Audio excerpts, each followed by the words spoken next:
everyone. Welcome to another outstanding episode of Study Buddies. Today, we will be talking about a physics concept that makes everyday appearances in our daily lives. To describe the motion of projectiles, we look at a recurring theme throughout nature. Projectile motion. Projectile motion is a form of motion in which an object or particle is thrown near the Earth's surface, and the object moves along a curved path under the action of gravity.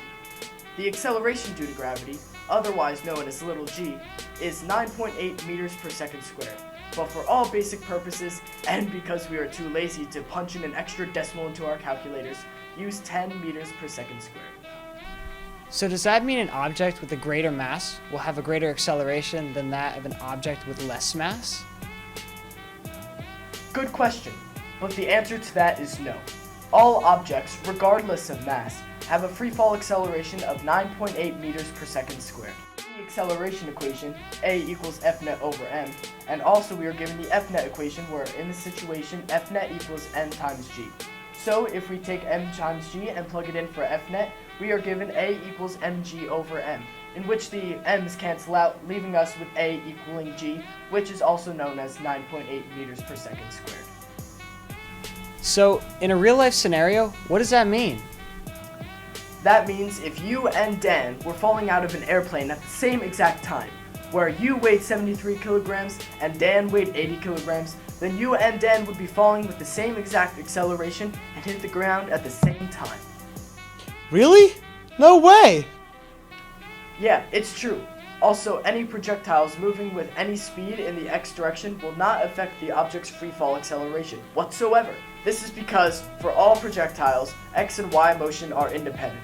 This also means that if you and Dan were at the same exact height, and you fell straight down, and Dan was shot horizontally out of a cannon, you guys would hit the ground at the same exact time. Oh my god, that's incredible! Sure is. Now let's take a look at some real-life examples of projectile motion. As we watch this javelin throw, we can see real-life tendencies of projectile motion. After the javelin is released, the only force acting on it is mg. The path of the javelin has the curve. This is because it initially travels forward, but still has a downward acceleration. At this point, we can see the javelin has reached its maximum height. This means it has traveled to its maximum distance upward, and its velocity in the y direction has reached 0.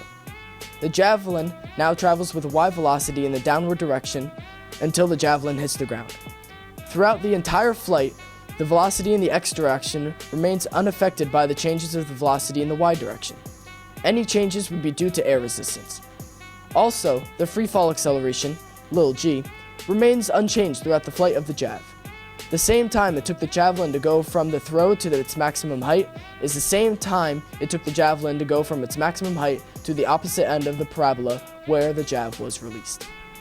Here, we have an experiment set up to show how x and y motion is independent of one another in projectile motion. In the first trial, two balls start from the same height and are dropped. Both balls hit the ground at the same time. In the second trial, both balls also start from the same height. One ball will be dropped straight down, while the other will have a velocity in the x direction. The balls are released at the same exact time. Even though one ball has an initial velocity and is completely different from the other ball, the balls still reach the ground at the same time. Why, may you ask? Since the balls start from the same height, they accelerate in the y direction, and at the same time, they reach the ground. This means the time they spend in the air is identical. The equation for displacement in the y in this scenario is 1/2 at squared.